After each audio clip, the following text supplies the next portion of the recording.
బుక్కడు తిక్కడు తమ అన్న రాక కోసం ఎదురు చూస్తూ ఉంటారు. అలా 3 నెలలు గడిచిపోతాయి.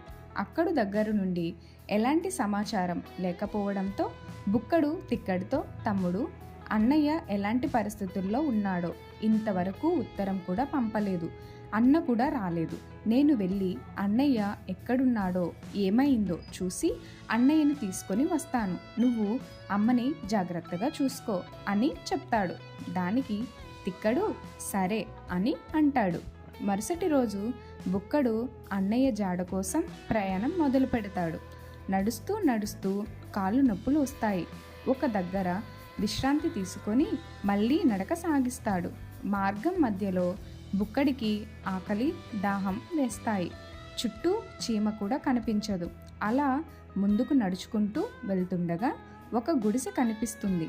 అది చూసి బుక్కడు సంతోషంతో ఇంత పెద్ద అడవిలో తినడానికి ఏమీ దొరకదేమో అని భయపడ్డాను. నేను దారిలోనే ఎక్కడైనా పడిపోతానేమో, మా అన్నయ్యని చేరుకోలేనేమో అని మదనపడ్డాను.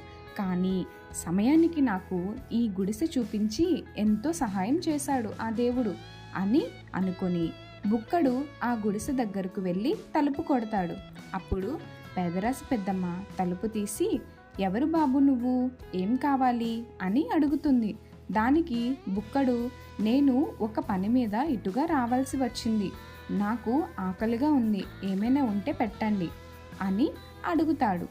దానికి పెదరాసి పెద్దమ్మ, ప్రస్తుతానికి ఇంట్లో తినడానికి ఏమీ లేదు.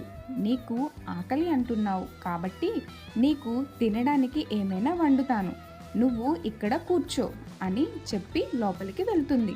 కొంతసేపటికి బుక్కడు తలపై పేదరసి పెద్దమ్మ కర్రతో గట్టిగా కొడుతుంది. దానితో బుక్కడు మూర్ఛపడి పడిపోతాడు. కొన్ని నిమిషాలు తరువాత లేచి చూస్తే చుట్టూ జనాలు. అందులో తన అన్నయ్య కూడా ఉండడం చూసి ఆశ్చర్యపోతాడు. అసలు ఏమైంది ఏంటి అని అన్నయ్యని అడగగా జరిగిన విషయం అంతా చెప్తాడు. ఇద్దరూ బాధపడుతూ ఉంటారు.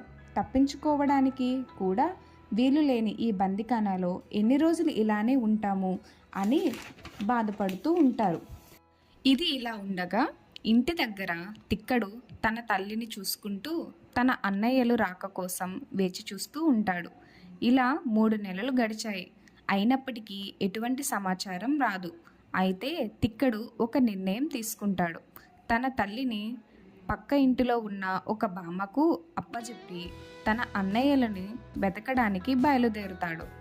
మొదలయ్యే ముందు తన తల్లికి, అమ్మా, నువ్వు ఏమీ కంగారు పడవద్దు, ఆరోగ్యం జాగ్రత్తగా చూసుకో, నేను అన్నయ్యని తీసుకొని త్వరగా వచ్చేస్తాను అని మాట ఇచ్చి బయలుదేరుతాడు. నడుస్తూ నడుస్తూ కొంతసేపటికి చాలా ఆకలి, దాహం వేస్తాయి బుక్కడికి. తను ఇంకా ముందుకు నడుచుకుంటూ వెళ్తుండగా ఒక గుడిసె కనిపిస్తుంది.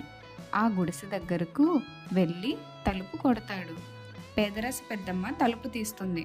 అప్పుడు అక్కడు, బామ్మగారు, మీరు చూడటానికి చాలా మంచివారిలా ఉన్నారు. దానగుణం, మంచితనం అన్నీ కలగలిపి అచ్చమ్మ మా అమ్మలా కనిపిస్తున్నారు. నేను ఇటు పక్కకి చిన్న పని మీద వచ్చాను. పని ఇంకా పూర్తి కాకముందే బాగా ఆకలి వేస్తుంది. మీ దగ్గర ఏమైనా ఉంటే కొంచెం పెట్టరు? నేను దానికి బదులుగా మీకు ఏం చేయమన్నా చేస్తాను. ఊరికనే వద్దు బామ్మగారు అని అంటాడు. దానికి పేదరాశి పెద్దమ్మ నవ్వుతూ, నువ్వు ఏం పని చేస్తావు అయినా అని అంటుంది. ఏదైనా పర్లేదు బామ్మగారు, నేను చేస్తాను, మీరు ఏం ఇచ్చినా చేస్తాను అని అంటాడు. సరే, నేను వంట చేసి అన్నం పెడతాను, తినేశాక నీకు ఏం పని చెప్పాలో ఆలోచిస్తాను అంటుంది బామ్మ. పేదరాశి పెద్దమ్మ సరే అని బామ్మ వంట చేయడం మొదలు పెడుతుంది. తిక్కడు బామ్మతో పాటు కూర్చొని మాట్లాడుతూ ఉంటాడు. అన్నం తయారు అయిపోయి తిక్కడు తినడం కూడా పూర్తవుతుంది. తిక్కడికి ఎవరో అరుస్తున్నట్లు, కేకలు వేస్తున్నట్లు వినిపిస్తాయి. అప్పుడే తిక్కడికి అనుమానం వస్తుంది. అసలు ఆ అరుపులు, కేకలు ఎక్కడి నుండి వస్తున్నాయి అని తెలుసుకుందాం అనుకుంటాడు. ఆ రోజు రాత్రికి పేదరాశి పెద్దమ్మ దగ్గరే నిద్రించి మరుసటి రోజు బయలుదేరుదామని అనుకుంటాడు. తిక్కడు పేదరసి పెద్దమ్మతో మాట్లాడుతూ రాత్రి రానే వస్తుంది. పేదరసి పెద్దమ్మ మంచం మీద బయట పడుకుంటుంది. తిక్కడు పేదరసి పెద్దమ్మ తలకు నూనె పెట్టి మర్దన చేస్తాడు.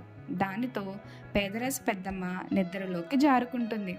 అది గమనించిన తిక్కడు ఇంటి లోపలికి వెళ్ళి చూడగా ఒకచోట చాలామంది అరుస్తూ కేకలు వేస్తూ ఉంటారు. లోపలికి వెళ్ళి చూస్తే తమ అన్నయ్యలు కూడా అక్కడే ఉన్నారని అర్థమవుతుంది. అందరినీ అక్కడి నుండి విడిపించి వాళ్ళ ఇంటికి పంపిస్తాడు. జరిగిన విషయం అంతా తిక్కడికి వాళ్ళ అన్నయ్యలు చెప్తారు. దానికి తిక్కడు కోపంతో మనం ఈ పేదరాశి పెద్దమ్మను సరైన గుణపాఠం చెప్పాలి అని పేదరాశి పెద్దమ్మ తలని ఒక కర్రకి కట్టి కాళ్ళు చేతులు మంచానికి కట్టేసి వదిలి వెళ్ళిపోతారు. ఉదయం అవ్వగానే పేదరాశి పెద్దమ్మ లేవలేకపోతుంది. అరిచిన కేకలు వేసినా ఎవరు కాపాడడానికి రారు. ఇలా పేదరాశి పెద్దమ్మకు తిక్కడు సరైన గుణపాఠం చెప్తాడు. ఇలా ముగ్గురు అన్న తమ్ములు ఎంతో కష్టపడి సంపాదించిన ధనంతో తల్లి ఆరోగ్యం మెరుగుపరుస్తారు.